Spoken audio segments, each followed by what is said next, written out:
today's bad idea, we're gonna do something real cool. Got edibles. Because that's what you do during COVID season. You just eat edibles. We're gonna be watching some conspiracy videos, and we're gonna open our third eye. How much are in these, Olivia? 200 milligrams. Okay. I'm not ready for that much. No, me neither. Enough to open our third eye for the videos. So, Olivia, what do you think about conspiracy videos? I think they're interesting. I like to think that they're true. Are you gonna open your third eye? Pry it open? Yeah, pry open your third eye. I don't know. I don't have a very big forehead for it, so like maybe not. Guess you'll find out. So Uncle Miggy's. Yeah. What do you think about conspiracy videos? I don't know. I think this idea. I want to say I'm open-minded, but I just don't want to lose brain cells. Who's got the herb when I'm dry? How do you feel about conspiracy theories? Honestly, forgot we were doing this. Did you really? Well, you know, we were watching some shows and stuff, and Waiting to get high. And then it's like, all right, let's start the vid, and I'm like, what was that? So You ate more than me. yeah. Fuck. How do I? Right. Okay, I'm filming. How do you feel about conspiracy theories? Oh, you already asked me this question. I did, but I didn't ask you while high. Oh. And I know that you're kind of at that same ballpark level. I don't know. We'll see. It always pays to check and double check any questionable source on the internet. Case in point, this 2014 article from Clickhole that was intended as satire, yet still was seen as fact by people around the world. The article claimed that Beanie Babies were actually filled with eggs from the brown recluse spider, eggs that were due to hatch 20 years after the toys first found fame in the 1990s.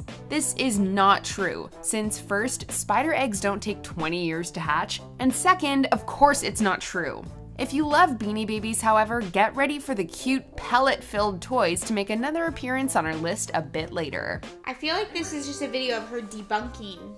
I want some real conspiracies. I know. At the end of kill this video. the end of like each one, she goes, "This is not true." Of course, doesn't say that she's gonna debunk them. I want my third eye to get open. Oh, man, I'm feeling it majorly. I'm not sure I'll be able to even sit through a conspiracy without just passing out. Really? Oh shit, are we getting political? Yaga, I do not want to get into this. No? No, oh man. I'm Really? turning it off. Let's not do this. This is too much. Well, I can't Especially find a with good the video. level that we're at. Where's your kid now, Sheriff? Toy Story 3 is a metaphor for the Holocaust. Here's a dark one that's found popularity on the internet, but once you sit down and compare the plot points to history, it's hard to deny that there's some parallels to the Holocaust. Hear us out. Andy heads out to college and leaves his toys behind. This is the cinematic representation of the host nations that left the Jews behind as the Third Reich began taking over Europe. Then, in a scene that's eerily similar to Polanski's Oscar-winning film The Pianist, Woody holds a meeting in the attic where he goes over possible futures with the toys. Buzz suggests hiding out in the attic, a la Anne Frank. But then things get worse and they're shipped off to Sunnyside Daycare, which may look like a not-so-bad alternative. But the center is in fact a concentration camp. Toys have it good at first, but it's not long before some toys go missing and are brought to the trash. Woody and the gang are trapped behind bars even, and eventually end up in an incinerator. But they are saved by the Allies, in this case the aliens, and brought back to safe territory and eventually start a new life away from their homeland. Wacky theory, but doesn't sound too wacky. My mind's still spinning. I'm trying to comprehend. This is a reaction video. You gotta react. I'm reacting by being just completely stunned. I wasn't ready for this. Yeah, you were. Wasn't ready for my childhood to be destroyed. Yeah. Better than politics. Better than politics. Ariel and Hercules are family. Aside from being Disney films, there's not much that links The Little Mermaid and Hercules. One is about a mermaid living under the sea who gets a 3-day pass as a human. Hercules, on the other hand, is about the son of Zeus and his conflict with Hades. But where's the connection between these two? The films are separated by almost a decade and share no similarities. Well, the connection isn't so much with the films themselves, rather with the characters. As previously mentioned, Hercules is the son of Zeus. Sitting on top of Mount Olympus, he's the most powerful of all the Olympians and the recognized leader. He also has some pretty powerful family members. One such family member is Poseidon, you know, the guy with the trident. Well, in The Little Mermaid, Ariel's father, Triton, is the son of none other than Poseidon himself, making Ariel and Hercules a distant relation to one another. They are first... I feel like this is a little bit of a reach. It's a far reach. They're first cousins, once removed. Like, Yeah, they're really they're stretching the story. they're trying to connect these. Yeah.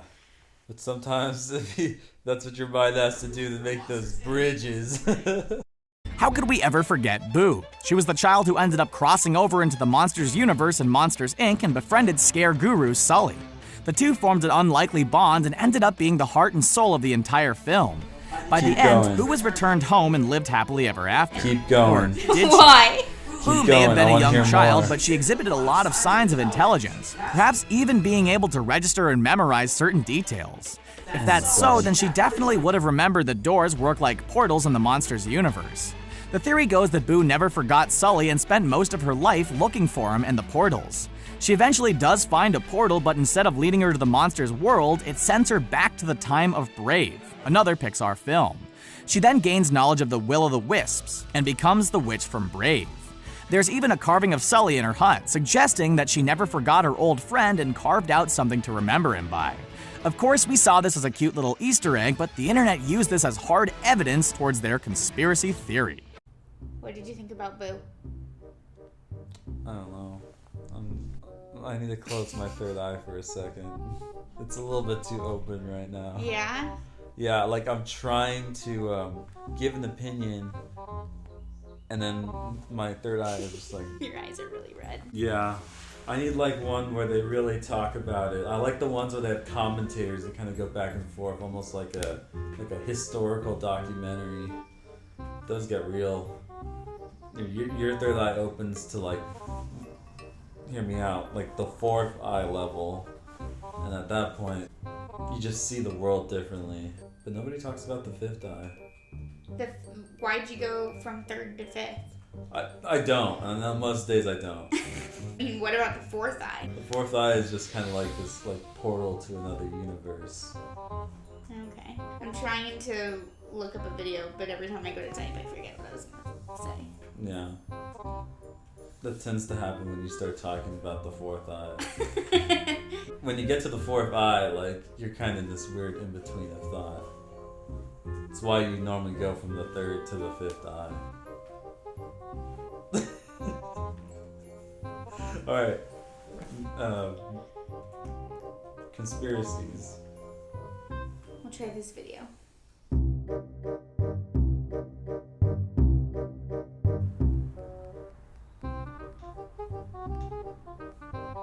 I don't know if I'm going to be able to remember. I'm getting to that point where it's like,